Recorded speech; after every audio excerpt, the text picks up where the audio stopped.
വിനേഷ് ഫോഗാട്ടിന് ഉജ്ജ്വലമായിട്ടുള്ള സ്വീകരണമാണ്. ഹൃദയത്തിൽ എത്തിക്കൊണ്ടാണ് വിനേഷ് ഫോഗാട്ടിനെ ഡൽഹി വിമാനത്താവളത്തിൽ രാജ്യം സ്വീകരിക്കുന്നത്. പാരീസ് ഒളിമ്പിക്സിൽ നഷ്ടമായിട്ടുള്ള മെഡലിന്റെ ആ ദുഃഖമെല്ലാം വിസ്മരിക്കാൻ കഴിയും വിധത്തിലൊരു സ്വീകരണം വിനേഷ് ഫോഗാട്ടിന് അവിടെ ലഭിക്കുന്നു എന്നുള്ളതാണ്. വിനേഷ് പക്ഷേ വളരെ വൈകാരികമായി തന്നെ ആ സ്വീകരണത്തെ കാണുന്നു. വളരെ വൈകാരികമായിട്ടാണ് വിനേഷ് ആ സ്വീകരണത്തെ ഏറ്റുവാങ്ങിയത്.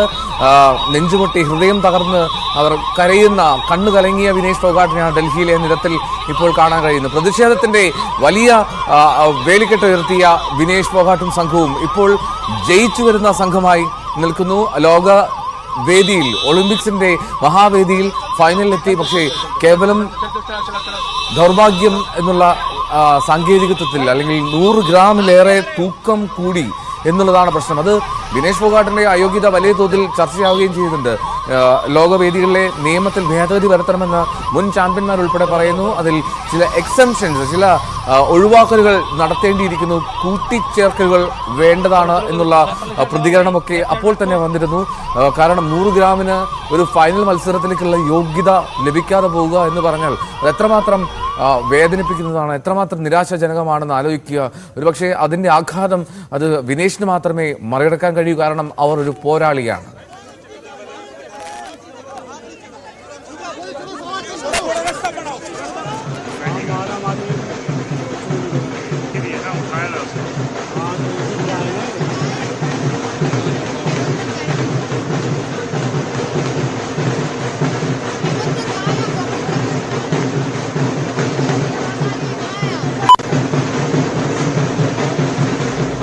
क्या कहेंगे?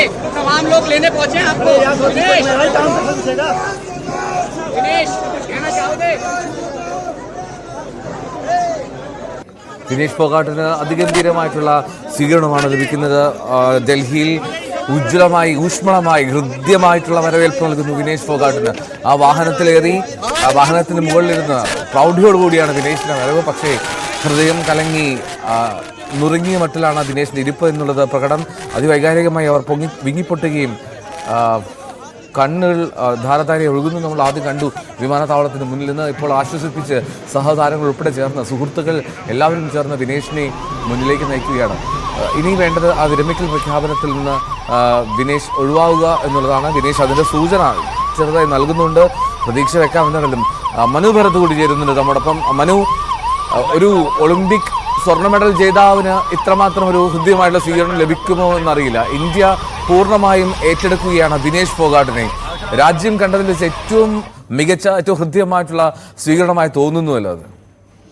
യെസ്, ഇത് ഒരുപക്ഷെ ഒരു ഇന്ത്യൻ കായിക താരത്തിന് കിട്ടുന്ന ഏറ്റവും, അതായത് ക്രിക്കറ്റോ ഫുട്ബോളോ ഇതര കായിക ഇനങ്ങളിൽ ഒരു കായിക താരത്തിന് കിട്ടുന്ന ഏറ്റവും ഊഷ്മളമായ വരവേൽപ്പ് എന്ന് തന്നെ പറയാം. ഇന്ദിരാഗാന്ധി ഇൻ്റർനാഷണൽ എയർപോർട്ടിലിറങ്ങിയ വിനേഷ് ഫോഗട്ടിനെ വളരെ വലിയ ഒരു സ്വീകരണമാണ് അവിടെ ഒരുക്കിയത്. ജന്മനാട് 750 കിലോ ലഡുവുമായി ബലാൽ ഗ്രാമം കാത്തിരിക്കുന്നു. അങ്ങനെ ഇന്ത്യയുടെ ഒരു വീരപരിവേഷം നേടിയ കായിക താരമായി വിനേഷ് ഫോഗട്ട് മാറിയിരിക്കുന്നു. ഇതിൽ ഒരു സുപ്രധാനമായ ഒരു കാര്യം, ഇന്ത്യക്ക് നഷ്ടമായത്, ഒരു 100 ഗ്രാമിൻ്റെ വ്യത്യാസത്തിൽ ഇന്ത്യക്ക് നഷ്ടമായത് എത്രയോ കാലങ്ങളായി കാത്തിരിക്കുന്ന ഗുസ്തിയിലെ ഒരു സ്വർണ്ണ മെഡലാണ്. പ്രത്യേകിച്ച് ഒരു വനിതാ വിഭാഗത്തിൽ ഗുസ്തിയിൽ സ്വർണ്ണ മെഡൽ നേടുക എന്നത് ഇന്ത്യൻ കായിക രംഗത്തിൻ്റെ എക്കാലത്തെയും വലിയ ഒരു ആഗ്രഹമായിരുന്നു. വിനേഷ് ഫോഗട്ടിൻ്റെ ഓരോ മത്സരവും അത്ര ഗൗരവത്തോടു കൂടിയാണ് രാജ്യത്തെ കായിക സ്നേഹികൾ, പ്രത്യേകിച്ച് ഗുസ്തി പോലുള്ള ഈ കായിക ഇനങ്ങളെ സ്നേഹിക്കുന്ന ആളുകൾ കണ്ടത്. പ്രീ ക്വാർട്ടറിൽ ആണ് വിനേഷ് തൻ്റെ മിടുക്ക് ആദ്യം തെളിയിക്കുന്നത്. അവിടെ യു സുസിയാക്കിയെ ജപ്പാൻ്റെ തകർക്കുമ്പോൾ അതൊരു ലോക ചാമ്പ്യന് മുകളിലുള്ള ഇന്ത്യയുടെ ആധിപത്യം ആണ് നമുക്ക് അവിടെ പ്രകടമായി കണ്ടത്. 7-5 വിനേഷ് ആ വിജയം നേടുമ്പോൾ അത് ഒരു കടുത്ത പോരാട്ടത്തിലൂടെ ആ വിജയം നേടി എന്ന് ഇന്ത്യ കണ്ടു. സ്വർണം തന്നെയായിരുന്നു. വിനേഷ് സ്വർണമായി മടങ്ങിയെത്തും എന്നാണ് ഇന്ത്യ പ്രതീക്ഷിക്കുകയും ചെയ്തത്. അതിനുശേഷം ആണ് ക്യൂബൻ താരം ഗുസ്മാൻ ലോപ്പസിനെ നേരിടാനായി വിനേഷിന് അവസരം ലഭിച്ചത്. ആ മത്സരം ഈ സെമി മത്സരത്തെക്കാൾ വളരെ എളുപ്പത്തിൽ വിനേഷിന് തൻ്റെ ആധിപത്യം ഉറപ്പിക്കാനും കഴിഞ്ഞു. 5-0 ആ മത്സരത്തിൽ വിനേഷ് ഇന്ത്യൻ ഗുസ്തിയുടെ കരുത്ത്, പ്രത്യേകിച്ച് വനിതകളുടെ കരുത്ത് തെളിയിക്കുകയും ചെയ്തത്. പക്ഷേ പിന്നീടാണ് ഈ ഫൈനൽ മത്സരത്തിന് എത്തുന്നതിന് മുൻപ് തൻ്റെ ഭാരം നിയന്ത്രിക്കുന്നതിൽ പരാജയപ്പെടുകയും അതിനെ തുടർന്ന് ഈ മത്സരത്തിൽ നിന്ന് പുറത്താവുകയും ചെയ്തത്. സ്വാഭാവികമായും ഇവിടെ ഒരു പ്രധാന ചോദ്യം എല്ലാവരിലും മുന്നിൽ ഉയർന്നത് ഈ ഭാരം ഇങ്ങനെ കുറയ്ക്കേണ്ടി വന്നൊരു സാഹചര്യം 53 കിലോ കൂടുതൽ ഉണ്ടായിരുന്നു വിനേഷ് ഫോഗറ്റ്. അതുകൊണ്ട് തന്നെ ഇത് കുറയ്ക്കാനുണ്ടായ ഒരു പ്രയാസമാണ്. എന്നാൽ അടുത്ത കാറ്റഗറിയിൽ മത്സരിച്ചിരുന്നെങ്കിൽ സ്വാഭാവികമായും ഇന്ത്യക്ക് ഒരു സ്വർണം കിട്ടുമായിരുന്നു. അത് അന്നത്തെ റെസ്ലിംഗ് ഫെഡറേഷനുമായി ബന്ധപ്പെട്ട തർക്കങ്ങളെ തുടർന്നാണ് അന്താരാഷ്ട്ര മത്സരത്തിൽ മത്സരിക്കുന്നതിൽ നിന്ന് മാറി നിൽക്കുകയും അതുപോലെ യോഗ്യത നേടുന്നതിൽ ഒക്കെ വിനേഷ് ഫോഗട്ടിന് തടസ്സമായത്. അപ്പോൾ ആ ഒരു രാജ്യത്തെ ഒരു വലിയ പിടിച്ചുകുലുക്കിയ ഒരു രാഷ്ട്രീയ വിഷയത്തിൽ ഒരു കായിക താരത്തിനോടൊപ്പം നിൽക്കാൻ ഇന്ത്യ പരാജയപ്പെട്ടു എന്ന ഒരു സൂചന കൂടി അവിടെ നൽകി. അത് ഇന്ത്യയിലെ കായികാരാധകരെ അത്രമാത്രം വേദനിപ്പിച്ചു. ബ്രിജ് ഭൂഷൺ എന്ന ഈ റെസ്ലിംഗ് അസോസിയേഷൻ്റെ മേധാവി നടത്തിയ ചില ഗൂഢനീക്കങ്ങൾ ആണ് ഇതിന് പുറകിൽ എന്ന് ഇന്ത്യയിലെ പ്രധാനപ്പെട്ട കായിക താരങ്ങളെല്ലാം വിശ്വസിക്കുകയും ചെയ്യുന്നു. ഏതായാലും സാക്ഷി മാലിക്കിനെ പോലെ ഗുസ്തിയിലെ ഇന്ത്യയുടെ കരുത്തായിരുന്ന സാക്ഷി മാലിക്കിനെ പോലെയുള്ളവർ ഒക്കെ അവിടെ വിനേഷിനെ സ്വീകരിക്കാൻ എയർപോർട്ടിലെത്തി. മാത്രമല്ല ഇനി ഇതിനേക്കാൾ വലിയൊരു സ്വീകരണം അവർക്ക് അവരുടെ ഗ്രാമത്തിൽ ഉണ്ടാകുന്നു. അവിടെ നടക്കുന്ന എല്ലാ നല്ല സംഭവങ്ങളും അത് വിനേഷ് ഫോഗറ്റിൻ്റെ മടങ്ങിവരവോടുകൂടിയാണ് എന്ന തരത്തിൽ ആളുകൾ അവിടെ വ്യാഖ്യാനിച്ചു തുടങ്ങുന്നു. ക്ഷേത്രങ്ങളിൽ കാണുന്ന ചില നല്ല സൂചനകൾ വിനേഷ് ഫോഗട്ട് മടങ്ങി വരുന്നതിൻ്റെ ഭാഗമായാണ് എന്ന് പറയുന്നു. അങ്ങനെ വിനേഷ് ഫോഗട്ട് ഇന്ത്യയുടെ ഒരു ഏറ്റവും പ്രിയപ്പെട്ട കായിക താരങ്ങളിൽ ഒരാളായി എന്നേക്കും ഇന്ത്യൻ ജനതയുടെ ഹൃദയത്തിൽ ഇടം പിടിച്ചു എന്നതിൻ്റെ ഒരു സൂചനയാണ് നമുക്ക് കിട്ടുന്നത്. ഞാൻ രാജ്യത്തോട് നന്ദി പറയുന്നു എന്ന് വിനേഷ് ഫോഗട്ട് പറയുമ്പോൾ അത് ഈ രാജ്യം അവർക്കൊപ്പം നിന്നു എന്നതാണ്. ഒളിമ്പിക്സിൻ്റെ ഒരു ഒരു ഒരു മുദ്രാവാക്യമായി എപ്പോഴും എല്ലാ ഘട്ടങ്ങളിലും ഉയർത്തിപ്പറഞ്ഞിട്ടുള്ളത് ഈ ആത്മാർത്ഥമായി പങ്കെടുക്കുക എന്നുള്ളതാണ്. വിജയമോ അല്ലെങ്കിൽ സ്വർണ്ണ മെഡലോ എന്നതിനപ്പുറത്തേക്ക് തികഞ്ഞ സ്പോർട്സ്മാൻ സ്പിരിറ്റോടുകൂടി ആത്മാർത്ഥമായി പങ്കെടുക്കുക, അത് നല്ല പ്രകടനം കാഴ്ചവെക്കുക എന്ന് തന്നെയാണ് ഒളിമ്പിക്സിൻ്റെ സന്ദേശം. അങ്ങനെ നോക്കുകയാണെങ്കിൽ സ്വർണ്ണ മെഡലിനേക്കാൾ തിളക്കം വിനേഷിൻ്റെ ഈ നേട്ടത്തിനുണ്ട് എന്ന കാര്യത്തിൽ തർക്കമില്ല. നേരത്തെ തന്നെ തൻ്റെ ആധിപത്യം ഈ സെമിയിൽ തന്നെ വിനേഷ് വ്യക്തമാക്കി. ലോക ചാമ്പ്യനെ പരാജയപ്പെടുത്തിക്കൊണ്ടാണ് സെമി ഫൈനലിൽ അവർ പിന്നെ മുന്നോട്ട് പോവുകയും ചെയ്തത്. ഏതായാലും അമേരിക്കയുടെ സാലാ ഹിൽഡർബൻ ഈ മത്സരത്തിൽ സ്വർണ്ണ വിജയിയായി പ്രഖ്യാപിച്ചു. പക്ഷേ അതിനെതിരെ ഈ arbitration court of arbitration Vinesh പരാതി നൽകുകയും ഉയർന്ന അഭിഭാഷകർ ഉൾപ്പെടെ വിനേഷിന് വേണ്ടി അവിടെ ഹാജരാകുകയും ചെയ്തു. പക്ഷേ സ്വാഭാവികമായും ഈ ടെക്നിക്കൽ നിയമങ്ങൾ ഒരു പക്ഷേ വിനേഷിന് തടസ്സമായിരിക്കാം. പക്ഷേ കായിക രംഗത്തെ സ്നേഹിക്കുന്നവരെ സംബന്ധിച്ചിടത്തോളം, ഇന്ത്യയുടെ കായിക പ്രതീക്ഷകളെ സംബന്ധിച്ചിടത്തോളം അവരെല്ലാം അങ്ങേയറ്റം വലിയ ആദരവോടുകൂടി തന്നെ ബഹുമാനത്തോടു കൂടി തന്നെ ഒരു സ്വർണ്ണ മെഡൽ വിജയിച്ച് ഇന്ത്യയിലേക്ക് മടങ്ങി വന്ന ഒരു കായിക താരത്തിന് നൽകുന്നതിനേക്കാൾ വീരപരിവേഷത്തോടു കൂടി തന്നെ വിനേഷിനെ സ്വീകരിക്കുന്നു എന്നതും ഏറ്റവും ശ്രദ്ധേയമാണ്. ഈ വിനേഷിൻ്റെ ഒരു മെഡൽ നഷ്ടമായതിലൂടെ ഇന്ത്യ ഈ ഒളിമ്പിക് മത്സരത്തിൽ പാകിസ്ഥാന് പുറകിലേക്ക് പോയി എന്നുകൂടി നമ്മൾ ഇവിടെ ഓർക്കണം. പാകിസ്ഥാൻ ആകെ ഒരു സ്വർണ്ണ മെഡൽ കൊണ്ടാണ് അവർക്ക് ഈ മെഡൽ പട്ടികയിൽ ഇന്ത്യയേക്കാൾ മുന്നോട്ട് പോകാൻ കഴിഞ്ഞത്. ഇന്ത്യയുടെ ഈ ഇന്ത്യയേക്കാൾ 71 രാജ്യങ്ങൾ മുന്നിലുണ്ട് എന്ന് പറയുന്ന ഒരു ദുരവസ്ഥയ്ക്ക് കൂടി കാരണമായത് നമ്മുടെ ഈ റെസ്ലിംഗ് ഫെഡറേഷനിൽ ഉണ്ടായ ഈ നീക്കങ്ങളാണ്. അതിനെ നിയന്ത്രിക്കാനുള്ള ഒരു ആർജവം ഭരണകൂടത്തിനും കായിക മന്ത്രാലയത്തിനും ഉണ്ടായിരുന്നെങ്കിൽ ഈ ദുരവസ്ഥ ഉണ്ടാകില്ലായിരുന്നു എന്ന് ഈ നാട് വേദനയോടുകൂടി ഓർക്കുന്നു. ഏതായാലും ഈ ഗുസ്തി മത്സരത്തിൽ ഇന്ത്യയുടെ കരുത്ത് ഇനിയും തുടരും എന്ന് തന്നെ പ്രതീക്ഷിക്കുക. വിനേഷ് ഫോഗട്ട് പിൻവാങ്ങുകയാണ്. ആ മത്സരത്തിൻ്റെ ദിവസം പുറത്തായ ദിവസം അവർ പറഞ്ഞത് ഗുസ്തി ജയിച്ചു, താൻ തോറ്റു, ഇനി താൻ ഇല്ല എന്നാണ്. അങ്ങനെ ഇന്ത്യയുടെ പ്രതിഭാശാലികളായ ഗുസ്തി താരങ്ങൾക്കും കായിക താരങ്ങൾക്കും കളം വിടേണ്ടി വരുന്ന ഈ ദുരവസ്ഥ ഒരു രാജ്യത്തിനൊട്ടും ആശാസ്യമല്ല. അതുകൊണ്ട് തന്നെ തുടർ ദിവസങ്ങളിൽ ഈ ഇത്തരം പ്രശ്നങ്ങളിൽ കുറെ കൂടി ഗൗരവതരമായി ഇടപെടാൻ രാജ്യത്തെ കായിക മന്ത്രാലയത്തിന് കഴിയണമെന്ന വലിയ സന്ദേശം കൂടി വിനേഷിൻ്റെ ഈ മടങ്ങിവരവ് നമുക്ക് മുന്നിൽ അങ്ങനെയൊരു സന്ദേശം കൂടിയാണ് നൽകുന്നത്. അതിനുവേണ്ടിയുള്ള ഒരു തീവ്ര ശ്രമമായിരിക്കണം ഇനിയും ഉണ്ടാകേണ്ടത്. ഏതായാലും ഇത് ഒരു അവസാനമാകുന്നില്ല. വിനേഷ് ഫോഗട്ട് എന്ന ഗുസ്തി താരത്തിൻ്റെ അവസാനമായി ഒരിക്കലും ഇതിനെ ആരും കണക്കാക്കുന്നില്ല. അത് വിനേഷ് ഫോഗട്ട് എന്ന ഗുസ്തി താരത്തിൻ്റെ ഒരു പുതിയ യുഗമായി തുടങ്ങുന്നു. ഇനി പുതിയ ഗുസ്തി താരങ്ങൾക്കെന്നും ആവേശമായി വിനേഷ് ഫോഗട്ട് ഉണ്ടാകും. പരിശീലന രംഗത്തേക്ക് അവർ വരുമെന്ന് നമുക്ക് വിശ്വസിക്കാം. അങ്ങനെ ഇന്ത്യക്ക് വലിയ സാധ്യതയാണ് ഇത്തരം കാറ്റഗറി മത്സരങ്ങളിൽ ഉള്ളത്. കാരണം ഇന്ത്യൻ അത്ലറ്റുകളെക്കാൾ ശരീരഭാരവും അല്ലെങ്കിൽ ഉയരവും ഒക്കെ ഉള്ള കായിക താരങ്ങളോട് ഏറ്റുമുട്ടുന്ന ഒരു സാഹചര്യമാണ് മറ്റു പല ഇനങ്ങളിലുള്ളത്. എന്നാൽ ഇങ്ങനെ ഈ കായിക താരങ്ങളുടെ ഭാരമനുസരിച്ച് മത്സരിക്കുന്ന ഇനങ്ങൾ, പ്രത്യേകിച്ച് ഈ ബോക്സിംഗ്, റസ്ലിംഗ്, വെയ്റ്റ് ലിഫ്റ്റിംഗ്, അതുപോലെ ജൂഡോ, ഇങ്ങനെ ശരീരഭാരം അനുസരിച്ച് മത്സരിക്കുന്ന ഇനങ്ങളിൽ ഇന്ത്യക്ക് വലിയ ഒരു സാധ്യതയാണ് ഉള്ളത്. കാരണം സമാനമായ ഉയരവും പൊക്കവുമൊക്കെ ഉള്ള ആളുകളോട് ഏറ്റുമുട്ടാനുള്ള ഒരു അവസരമാണ് ഇത്തരം മത്സരങ്ങൾ ലഭിക്കുന്നത്. അപ്പോൾ ഇത് കുറേ കൂടി ഇതിൻ്റെ ടെക്നിക്കൽ വശങ്ങളിലേക്ക് ജാഗ്രത പുലർത്തിക്കൊണ്ട് ഒരു മത്സര രംഗത്തേക്ക് ഇറങ്ങുന്ന ഒരു രാജ്യമാകാൻ ഇന്ത്യ ആഗ്രഹിക്കുന്നു. ആ കാര്യമാണ് ഇനി അധികൃതർ ഒക്കെ തന്നെ അധികാര വൃത്തങ്ങളിൽ ഇരിക്കുന്നവർ മനസ്സിലാക്കേണ്ടത്. ഇനി ഇന്ത്യയിലേക്ക് ഒളിമ്പിക്സ് മത്സരത്തിന് ഇന്ത്യ ആതിഥേയത്വം അരുളാനുള്ള തയ്യാറെടുപ്പുകൾ നടത്തുകയാണ്. അങ്ങനെ വരുമ്പോൾ ആ കായിക ദിനത്തിന് വേണ്ടി ഇന്ത്യയിലെ എല്ലാ ആളുകളും കാത്തിരിക്കുകയാണ്. ഒരു ആതിഥേയത്വം അരുളാനുള്ള ഒരു അവസരത്തിന് വേണ്ടി ഇന്ത്യ വാദം ഉന്നയിച്ചിരിക്കുന്നു. 38-ൽ അത് സാധ്യമാകുമെന്ന വലിയ ഒരു സ്വപ്നം ഇന്ത്യയെ സംബന്ധിച്ചിടത്തോളം ഉണ്ട്. അങ്ങനെ വന്നാൽ ആ ഒരു വലിയ മാമാങ്കത്തിന് ഇന്ത്യ കാത്തിരിക്കുമ്പോൾ അന്ന് ഇന്ത്യക്ക് വേണ്ടി ഇറങ്ങേണ്ട ഗുസ്തി താരങ്ങൾക്ക് ആവേശവും ഊർജവും മറ്റാരെക്കാളും ഇത് വിനേഷ് ഫോഗട്ടായിരിക്കും എന്ന കാര്യത്തിൽ തർക്കമില്ല.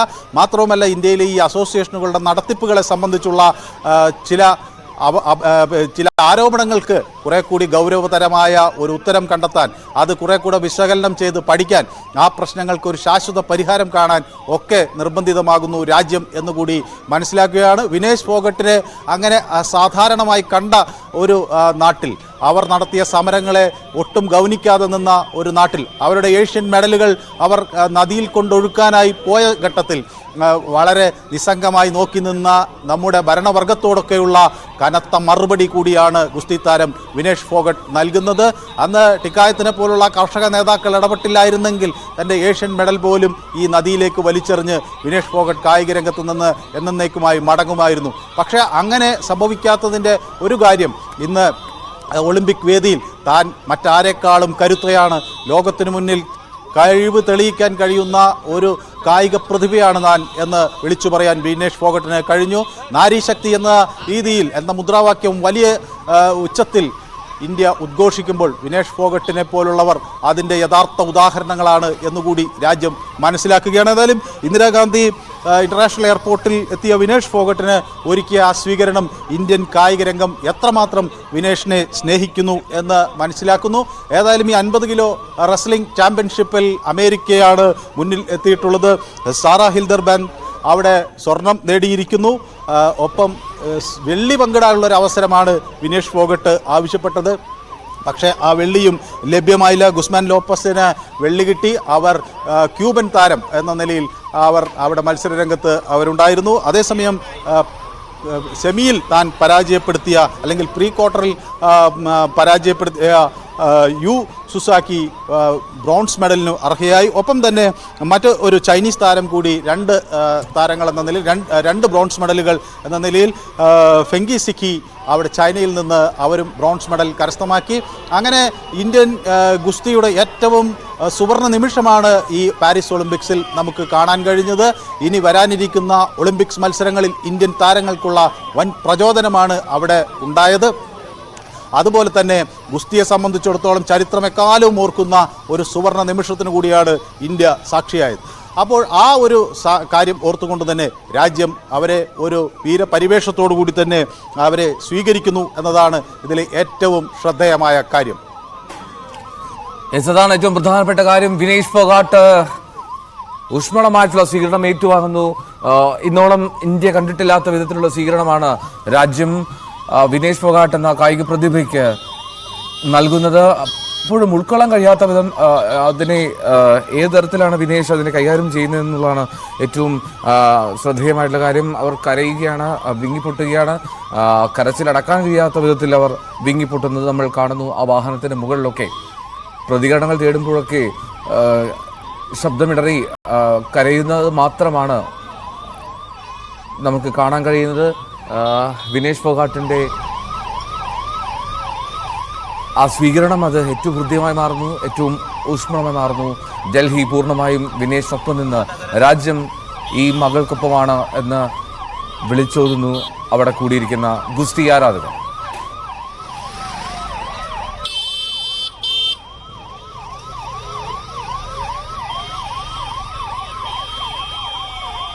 വിനേഷ് ഫോഗാട്ടിന് പാരീസ് ഒളിമ്പിക്സിൽ അത് അന്ന് ഒളിമ്പിക് മെഡൽ ഉറപ്പായി എന്ന് കരുതിയ ദിവസത്തിൻ്റെ പിറ്റേന്നാണ് അങ്ങനെ ഒരു വിലക്ക് വരുന്നത്, അയോഗ്യത വരുന്നത്. 100 ഗ്രാമിലേറെ ഭാരം അവസാന പരിശോധനയിൽ കൂടുതലായി കണ്ടെത്തി. അതേ തുടർന്ന് മത്സരിക്കാൻ കഴിയില്ല എന്നുള്ളൊരു നിയമം അത് കർശനമായി നടപ്പാക്കുകയും ചെയ്യുന്നത്. പിന്നീട് അതിന് അപ്പീൽ പോവുക ചെയ്തു, പക്ഷേ അത് ഫലത്തിലേക്ക് എത്തിയില്ല. രാജ്യാന്തര കായിക കോടതിയിൽ, ആർബിട്രേഷൻ കോടതിയിൽ അവിടെ അപ്പീൽ നൽകി. അവിടെയും വാദം നടന്നു. ഫൈനലിൽ എത്തിയ ആൾ എന്നുള്ള മട്ടിൽ വെള്ളി മെഡൽ നൽകണമെന്നുള്ള ആഗ്രഹവും ആവശ്യവും അവർ ഉന്നയിച്ചു. പക്ഷേ അപ്പോഴും നിരാശയോടുകൂടി മടങ്ങേണ്ടി വന്നു. ആ കോടതിയുടെ വിധി അത്തരത്തിലായിരുന്നു. വെള്ളി മെഡൽ നൽകാൻ കഴിയില്ല എന്ന് വ്യക്തമാക്കും വിധത്തിലായിരുന്നു. പൂർണ്ണമായും രാജ്യം ഒറ്റക്കെട്ടായി വിനേഷിനൊപ്പം നിന്നു, വിനേഷിനോട് ചേർന്ന് നിന്നു.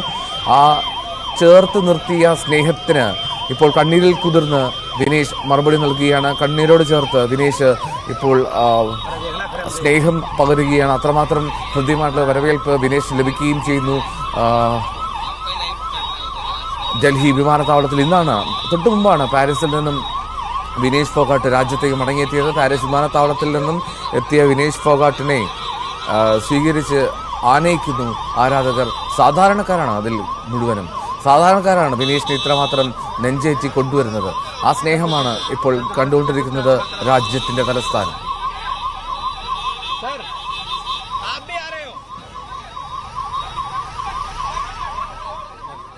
ഏറ്റവും ഗംഭീരമായിട്ടുള്ള സ്വീകരണം, ഒരു ഒളിമ്പിക് മെഡൽ നേട്ടത്തെക്കാളും വലിയൊരു സ്വീകരണമാണ്, ഹൃദ്യമായിട്ടുള്ള ഊഷ്മളമായിട്ടുള്ള സ്വീകരണമാണ് വിനേഷ് ഫോഗാട്ട് ഏറ്റുവാങ്ങുന്നത് ഡൽഹിയിൽ.